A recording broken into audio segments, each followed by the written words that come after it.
کے president federal کے عرفان اور لاہور چیمبر کے میاں انجم نثار اور members business community. Khusro Bakhtiar نے بڑی ڈیٹیلز میں آپ کو بتایا پیکیج کا. میں ہمیشہ جب کرکٹ بھی کھیلتا تھا تو سونے سے پہلے میں ہمیشہ جو دن کا جو میچ ہوتا تھا جب تک میں اس کی اپنی کرٹیک نہ کر لوں کہ میں نے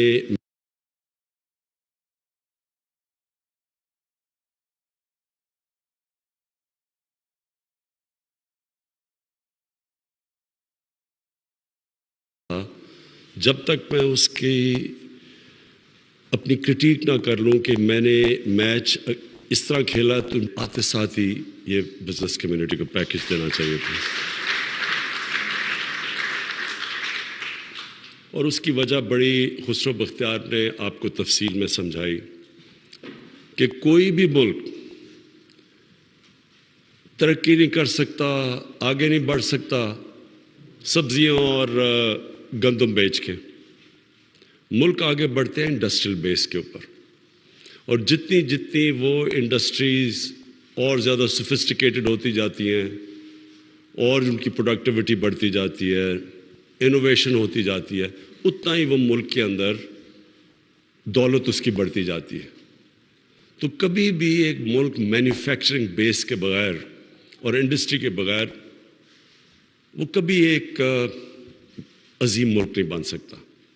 تو ہمارا ملک آج سے 50-55 سال پہلے بڑی تیزی سے آگے بڑھ رہا تھا. ہماری انڈسٹریل پروڈکشن آگے بڑھ رہی تھی، ہمارا ڈائریکشن ٹھیک تھا. اور بدقسمتی سے وہ جو 70s کی نیشنلائزیشن ہوئی اس نے یہ جو ساری ہماری گروتھ تھی اور یہ جو ملک کی ٹریجیکٹری تھی وہ چینج کر کے رکھ دی. اور آپ یقین کریں ہم نے کبھی ریکوری نہیں کیا اس سے، کیونکہ ہمارے اندر کبھی سمجھ ہی نہیں. یہ جو ہماری گورنمنٹس آئیں وہ ڈیوورس تھی کہ ملک کا کدھر ڈائریکشن ہونا چاہیے اور گورنمنٹ کا ڈائریکشن کدھر تھا. یہ دو بالکل مختلف تھے. ملک تب آگے بڑھتا ہے جب ملک کے اندر ویلتھ کریشن ہوتی ہے. جب تک ویلتھ کریشن نہ ہو ملک کیسے بڑھ سکتا ہے آگے؟ گورنمنٹس ادھر آ گئی کہ وہ ویلتھ کریشن کے خلاف تھی. اچھا جی یہ نفع زیادہ بنا رہا ہے تو ان کو ذرا ہم سیدھا کرتے ہیں. پروفٹ میکنگ کے خلاف جب ایک گورنمنٹ کی پالیسیز بن جاتی ہیں اور ایک انڈسٹری کو پروفٹ نہیں بنانے دیتی تو وہ انڈسٹری تو کبھی بڑھ ہی نہیں سکتی، نہ وہاں انویسٹمنٹ آ سکتی ہے. انویسٹمنٹ تو ایسے ہے جیسے شہد کے اوپر مکھیاں آتی ہیں. جب ایک پروفٹ بنتا ہے، جب وہ دوسرے انویسٹرز دیکھتے ہیں وہ خود ہی دیکھ لیتے ہیں کہ اچھا ادھر منافع ہے، وہ سیدھے اس ایریا کے اندر انویسٹ کرتے ہیں. تو جب ایک گورنمنٹ کی پالیسی بن جائے انویسٹمنٹ کے خلاف اور پروفٹ میکنگ کے خلاف، جو کہ ایک سوشلسٹ مائنڈ سیٹ تھا اور وہ ہوا پاکستان میں، تو ہمارا ملک کو جانا کہیں چاہیے تھا اور ہم نکل کہیں اور گئے. تو یہ تو ہم نے شروع سے ہی فیصلہ کیا تھا کہ ہم نے آتے ساتھ ہی انڈسٹریلائزیشن کے اوپر توجہ دینی ہے، اور وہ بھی ایکسپورٹ اورینٹیڈ انڈسٹری کے اوپر. لیکن جو ہم نے ایمنسٹی دی پہلی، میں اب دیکھتا ہوں کہ ہمیں وہ اس طرح اوپن ایمنسٹی نہیں دینی چاہیے تھی. ہمیں اس کو ڈائریکٹ کرنا چاہیے تھا جو اب ہم کر رہے ہیں انڈسٹری کے اوپر، کہ صرف ادھر آپ کو، کیونکہ بدقسمتی سے ہماری انفارمل اکانومی بہت بڑی ہے تو ہمیں اس کو فارملائز کرنے کے لیے انڈسٹری میں ڈائریکٹ کرنا چاہیے تھا. تو اس سے کیا ہونا تھا کہ ہماری انڈسٹریلائزیشن بھی ہونی تھی، پیسے بھی آ جا رہے تھے ہمارے، پیسہ تو ہے پاکستان میں. اور پھر جو پرابلم آتا ہے پاکستان کا کرنٹ اکاؤنٹ ڈیفیسٹ کا، ڈالرز کی شارٹیج ہو جاتی ہے. کبھی بھی ہم نے ایکسپورٹس کے اوپر توجہ ہی نہیں دی.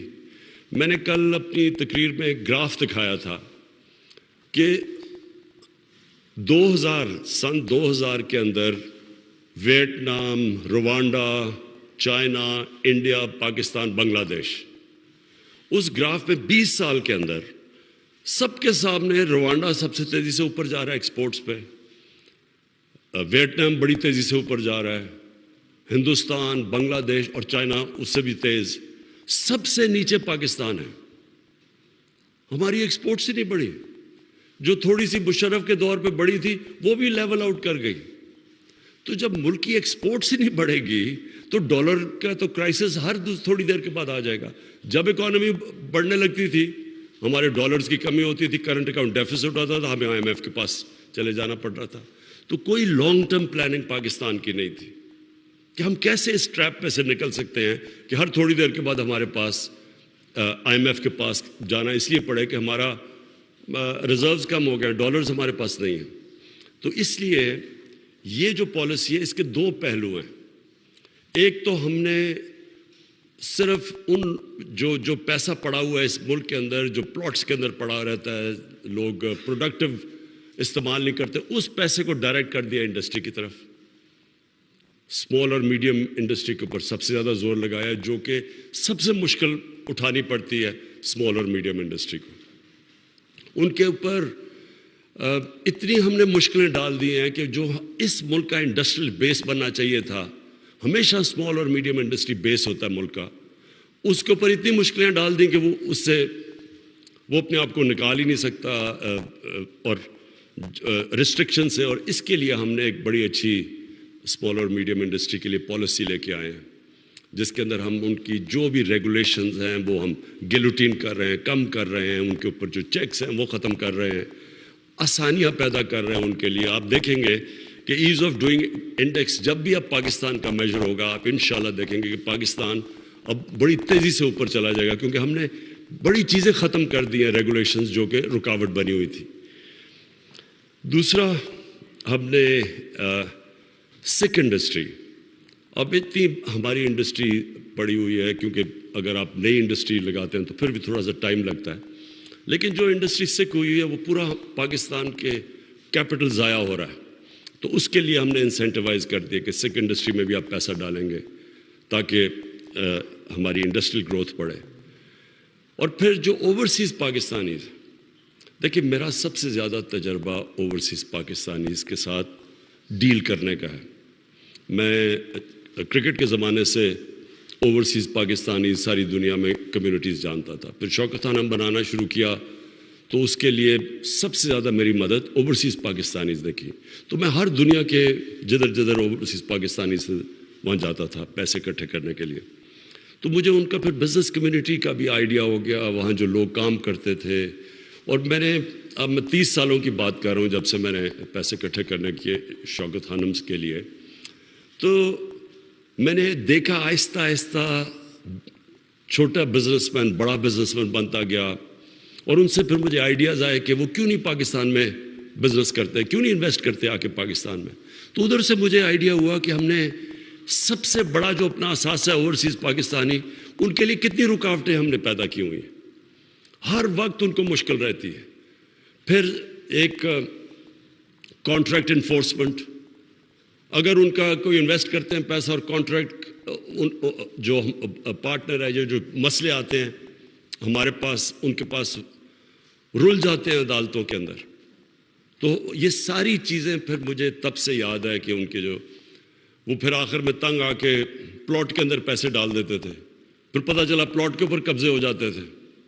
تو یہ ساری چیزوں کے لیے ہماری گورنمنٹ نے آتے ساتھ ہی ایکشن لیے، قبضہ گروپ کے اگینسٹ ہم نے ایکشن لیے ہیں، ہم نے اب اسپیشل اوورسیز پاکستانیز کے لیے کورٹس بنا دیے ہیں، ان کے لیے مسلسل ہم آسانیاں پیدا کرتے رہے ہیں۔ اور اب ہم ان کو یہ دعوت دے رہے ہیں کہ وہ پاکستان کے اندر جب انویسٹ کریں گے تو 5 سال کا ان کو ٹیکس ہالیڈے ملے گا، نو کوسچنز آسکڈ ہوگا۔ اور اگر وہ آپ کے ساتھ پاکستان کی کسی بھی انڈسٹری کے ساتھ JV کریں گے، جوائنٹ وینچر کریں گے، تو تب بھی دونوں کے لیے، یعنی جو پاکستانی انڈسٹری بھی ان کے ساتھ مل کے جوائنٹ وینچر کرے گی اور اوورسیز، تو ان کے لیے 5 سال کا ٹیکس ہالیڈے کر دیا ہے۔ کوشش اس کی یہ ہے کہ باہر سے ہم کیپٹل اٹریکٹ کریں۔ اوورسیز پاکستانیز کے پاس جتنا پیسہ ہے اس کا صرف ابھی ایک چھوٹی سی رقم آ رہی ہے پاکستان میں، اور یہ جو ابھی اب بات کی ہم نے ان کو تھوڑا سا ریمیٹنسز میں انسینٹیوائز کیا ہے تو آج ریکارڈ ریمیٹنسز $30 ارب سے اوپر آ چکی ہیں پاکستان میں. ہم نے صرف تھوڑے انسینٹیوز دیے ہیں. تو جب ہم ان کے لیے اب یہ ٹیکس ہالیڈیز کر رہے ہیں اور انشاءاللہ اور بھی ان کے لیے آسانیاں پیدا کر رہے ہیں, تو جیسے اگر ان کو اعتماد ہو گیا کہ وہ اپنا کیپٹل لا سکتے ہیں انویسٹ کرنے کے لیے انڈسٹری میں, تو اصل میں یہ ملک جو ٹیک آف کرے گا انڈسٹریلی, وہ سب سے ٹیک آف کرے گا جب اوورسیز پاکستانیز جو وہاں کامیاب بزنسز ہیں, جو کامیاب انڈسٹریز جنہوں نے لگائی ہوئی ہیں, جب وہ اپنا پیسہ لے کے آئیں گے اور یہاں انویسٹ کریں گے, کیونکہ ان کے پاس سکلز بھی ہیں, ان کے پاس کیپٹل بھی ہے, صرف کانفیڈنس چاہیے ان کو اور انسینٹیوز چاہیے. تو ہم نے پھر یہ صرف اپنی انڈسٹری کے اندر لوگوں کو انویسٹ کرنے کے لیے دعوت نہیں دے رہے. آج ہم اوورسیز پاکستانیز کو بھی پورا موقع دے رہے ہیں کہ آپ بھی اپنا پیسہ لے کے آئیں اور پاکستان کے اندر انویسٹ کریں. آپ کو سب کو پتہ ہونا چاہیے کہ جب چائنا اور انڈیا جب انہوں نے اپنی اکانومی کھولی تھی اور جب ایک دم ان دونوں کی 90 کی دہائی میں شروع ہوئی تھی ان کی گروتھ, تو دونوں نے سب سے زیادہ اپنے جو ایکسپیٹریٹ کمیونٹی تھی, اوورسیز چائنیز اور اوورسیز انڈینز, ان کو انہوں نے دعوت دی تھی کہ اپنے ملک میں سب سے پہلے انہوں نے انویسٹ کیا تھا, پھر باہر کے انویسٹرز آئے تھے. تو ہمارا بھی جو ہمیں کرنا چاہیے تھا اب تک, اتنی بڑی ہمارے 90 لاکھ اوورسیز پاکستانی ہیں, ان میں ہر قسم کے پروفیشنز ہیں, ہر قسم کے انٹرپرینورز ہیں, بزنسز ہیں. تو ہم ان کو ابھی تک ہم کامیاب نہیں ہوئے ان کو اس ملک میں لانے کے لیے. تو یہ انڈسٹریل پالیسی ان کے لیے بھی ہے, پاکستان کے اندر بھی اسمال اور میڈیم انڈسٹری کو انسینٹیوائز کرنے کے بھی ہے, اور انشاءاللہ جو کہ ابھی تک نہیں ہوا, جس لیول کی انڈسٹریلائزیشن ہونی چاہیے تھی اس کے لیے بھی ہم نے بڑا قدم اٹھایا ہے.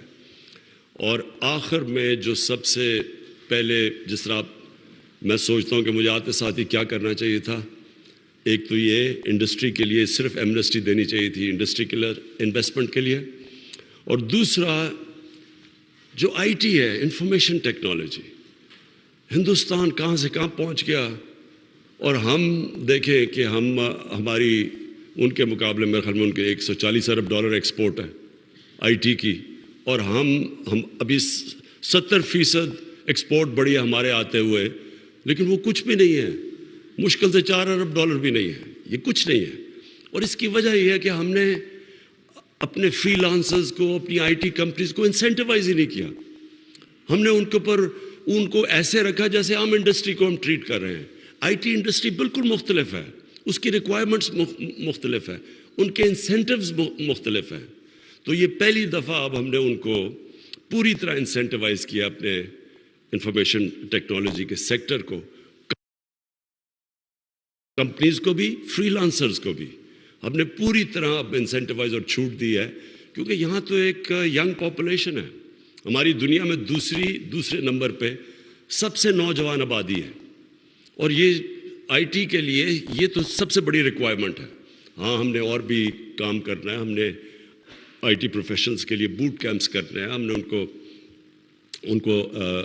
ان کے لیے اپنے یونیورسٹیز میں بھی سلیبس چینج کرنے ہیں, یعنی ہم نے ان کو اور بھی مدد کرنی ہے. لیکن سب سے امپورٹنٹ چیز کہ جب ہم ان کو انسینٹیوائز کریں گے اور ان کو بریکس دیں گے, تو جو سب سے تیزی سے سیکٹر آگے بڑھے گا وہ انشاءاللہ ہمارا آئی ٹی سیکٹر ہوگا. میں آخر میں یہ امید رکھتا ہوں کہ جو ہم اپنی پوری کوشش کر رہے ہیں اپنے ملک کو اپنے پیر پہ کھڑے کرنے کے لیے, پاکستان کی بزنس کمیونٹی پوری طرح ہماری مدد کرے گی, اس میں پارٹنرز بنے گی. کیونکہ دیکھیں جب فارن پالیسی جو ایک ملک کی ہوتی ہے, اس کے اوپر ایک آزاد اور خود مختار اور ایک غیرت مند فارن پالیسی کے لیے یہ ضروری ہوتا ہے کہ ملک اپنے پیر پہ کھڑا ہو. جو ملک ہاتھ پھیلا کے پھرتا ہے, کبھی ادھر قرضے مانگ رہا ہے, کبھی ادھر سوچ رہا ہے کہ کوئی ہمیں ایڈ دے گا, اور ایڈ کی وجہ سے جو اپنی فارن پالیسی چینج کر دیتا ہے, دوسروں کی جنگوں میں شرکت کر دیتا ہے, فارن پالیسی بنا دیتا ہے جو کہ اپنے ملک کے لوگوں کے مفادات کے خلاف ہے, کیونکہ وہ اپنے پیر پہ نہیں کھڑا. یہ یاد رکھیں ان کی دنیا عزت نہیں کرتی. دنیا اللہ کا ایک قانون ہے جب سے اس نے دنیا بنائی ہے کہ اللہ سے جب آپ مانگتے ہیں تو اللہ خوش ہوتا ہے، لیکن جب انسان کے سامنے آپ ہاتھ پھیلاتے ہیں تو اس کو ترس تو آپ کے اوپر آ جائے گا لیکن آپ کی عزت نہیں کرے گا. وہ قوم جو اپنی عزت نہیں کرتی دنیا اس کی عزت نہیں کرتی. اور یہ پھر سے میں یہ کہتا ہوں کہ جب تک ہم ایک وہ قوم جس میں اللہ نے ہر قسم کی نعمت دی ہے، پاکستان میں کسی چیز کی کمی نہیں ہے، لیکن ہم نے کبھی اپنے پیر پہ کھڑے ہونے کی کوشش ہی نہیں کی. آسان چیز تھی، ایڈ لے لو، اچھا جی وہ افغان جہاد میں شرکت کر لو کیونکہ وہ اسے پیسے آ رہے ہیں، اور ضیاء الحق کہہ رہے جی یہ پینٹس، ساری قوم بڑی خوش ہو رہی ہے جی پینٹس، یعنی کہ اور پیسے دو تو ہم جنگ لڑیں گے. اور پھر دوسری باری آتی ہے تو وہی لوگ پہلے ہم جہاد کرتے ہیں اور بڑا جی جہاد، روسی آئے ہوئے تو جہاد کرنا بڑی اچھی چیز ہے. 11 سال کے بعد جب امریکی افغانستان میں آتے ہیں اب جی جہاد دہشت گردی بن گئی ہے. صرف تب بھی پیسے مل رہے تھے، ابھی پیسے مل رہے.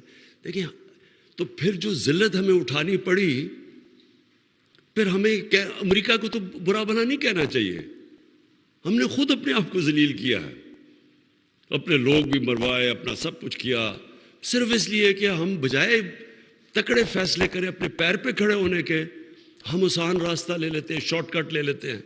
کوئی زندگی میں شارٹ کٹ نہیں ہوتا. آپ نے اگر اوپر جانا ہے محنت کریں، آپ اپنی غلطیاں دور کریں، سیکھیں اپنی ماضی سے کیا غلطیاں کی ہیں. اور سب سے بڑی ہم نے غلطی کی کہ ہم نے کبھی اپنی ایکسپورٹس کو زور نہیں دیا. کبھی بھی ملک جس کی ایکسپورٹس ہی نہیں بڑھ رہی ادھر اس نے کیسے اپنے پیر پہ کھڑا ہونا ہے. مہاتر محمد نے مجھے کبھی نہیں بھولتا، پہلی دفعہ 20 سال پہلے ملا تو میں نے ان سے جب پوچھا کہ کیسے ملیشیا ہمارے سے کوئی مقابلہ ہی نہیں کر سکتا تھا، پاکستان اور ملیشیا کا آج سے 50 سال پہلے. میرے ساتھ HSN کالج میں ان کے شہزادے آگے پڑھا کرتے تھے، وہ سوچ نہیں کوئی سکتا تھا کہ پاکستان کہاں ملیشیا کا. تو اس نے کہا کہ ہم صرف پہلے ٹن اور ربر بیچتے تھے دنیا کو. ہم نے کہتا میں نے شروع کی الیکٹرانکس ملیشیا میں پہلے ایک کاٹیج انڈسٹری بنا کے گھروں کے اندر. ہم نے کہا اچھا جی تم اسمبلی پلانٹس لگا لو، انسینٹیوائز کر دیا. وہ گھروں سے شروع ہوئے اسمبلی پلانٹس الیکٹرانکس کے، اور وہ 10 سال کے بعد $80 ارب کی ان کی ایکسپورٹس ہو گئی الیکٹرانکس کی. تو ہم نے تو کبھی کسی نے یہ سوچا نہیں کہ ہم صرف ٹیکسٹائل کے اوپر تو ملک نے نہیں اوپر جانا. تو انشاءاللہ جو ہماری اب پالیسی چینج ہے، لانگ ٹرم پالیسیز ہیں، اس کے اندر جو بیس ہوگا، میں صرف اس لیے آج آپ سب کو، میں نے خسرو بختیار کو اور رزاق داؤد کو کہا کہ دعوت دیں ہماری چیمبرز کو، بزنس کمیونٹی کو، تاکہ ہم آپ کو واضح کر دیں کہ ہمارا اب ڈائریکشن کیا ہے. ہم نے انڈسٹریلائز کرنا ہے پاکستان کو، ہم نے ہر قسم کے انسینٹیوز دینے ہیں، اور جو ہمارا اسمال اور میڈیم انڈسٹری جو بیک بون ہوتی ہے، جو سب سے زیادہ نوکریاں دیتی ہے، روزگار پرووائڈ کرتی ہے، اس کے لیے ساری رکاوٹیں ختم کر کے ان کو انسینٹیوائز کرنا ہے. اور پھر جو ہمارا سب سے بڑا اثاثہ اوورسیز پاکستانیز ہیں، ان کو پاکستان میں لانے کے لیے ہر قسم کی فیسلٹیز دینی ہے.